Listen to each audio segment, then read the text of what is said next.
சீரியல்களின் full எபிசோடுகளை Sun டிவியில் ஒளிபரப்பான உடனே எக்ஸ்க்ளூசிவாக சன் நெக்ஸ்டில் மட்டும் ஃப்ரீயா பாருங்கள். எப்படியோ இத்தனை நாளா துளசி பிள்ளை அண்ணன் எப்படி இருக்கானோன்னு நினைச்சு கவலைப்பட்டுக்கிட்டு இருந்தா.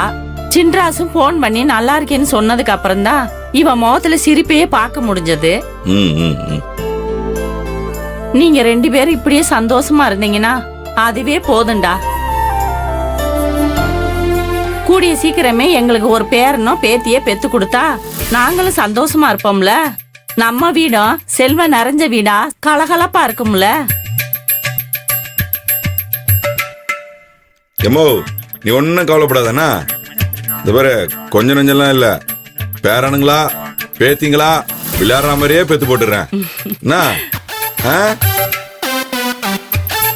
இந்த பாரு அதை சமாளிக்க முடியாம நீயும் அப்பாவும் ஓட போறீங்க. அந்த அளவுக்கு நான் பெத்து போட போறேன். ரெடி ஆகிங்க, அவ்வளவுதான் சொல்லுவேன். என்ன தங்கம், பெத்துக்கலாமா? சும்மா இருங்க மாமா.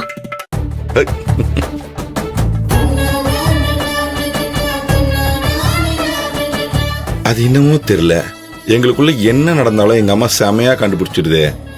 என்னடா யோசிக்கிற? ஐயோ, எப்படி பெரியவங்களாம் இப்படிலாம் இருக்காங்களேன்னு யோசிச்சோம்மா. பெரியவங்க பெரியவங்க தானே. என்ன சொல்ற, நீ சாப்பிடு.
இல்ல, நமக்கு நல்லாத்தூர்ல நடக்க வேண்டியது சென்னையில நடந்துருச்சுல.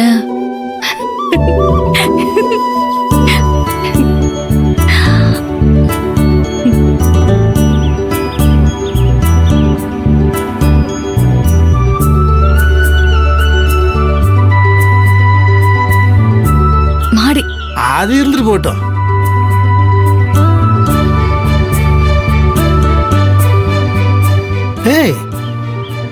தலை குளிச்சு தலை தோட்டம் இல்லையா? இதோ தோட்டிட்டு இருந்தேன். தோட்டம் பத்தாது, வா.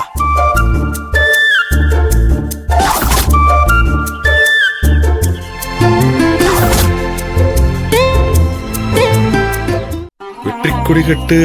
என்னம்மா எங்க கிளம்பிட்டா? ஒண்ணு இல்ல மாமா, நான் கோயிலுக்கு போய் அண்ணன் பேர்ல அர்ச்சனை பண்ணிட்டு வந்துடுறேன். பாருடா. ஏமோ என்னடா இங்க இருக்கிறியா? இங்க பாரு, அவங்க அண்ணன் போன் வச்சு பேசிட்டாராம். அதனால என்ன கூட கூப்பிடாம இவன் மட்டும் தனியா கோயிலுக்கு போறேன்றா. போதண்டா, 2 பேரும் ஒண்ணுக்குள்ள ஒண்ணா இருந்துகிட்டு அப்படியே பொண்டாட்டி சொல்லாம கோயில் கிளம்பிட்டான்னு நடிக்கிறியாக்கும். ஏய் சொல்றி மா, அவன்கிட்ட சொல்லவே இல்லம்மா, எனக்கு இப்பதான் தெரியும். சரி, இப்ப கோயிலுக்கு போறவளை எதுக்கு நிறுத்தி வச்சு பேசிக்கிட்டு இருக்க? புள்ள, நீ கோயிலுக்கு போய் அர்ச்சனை பண்ணிட்டு வா. சின்ராசுக்கு எந்த குறையும் வராது.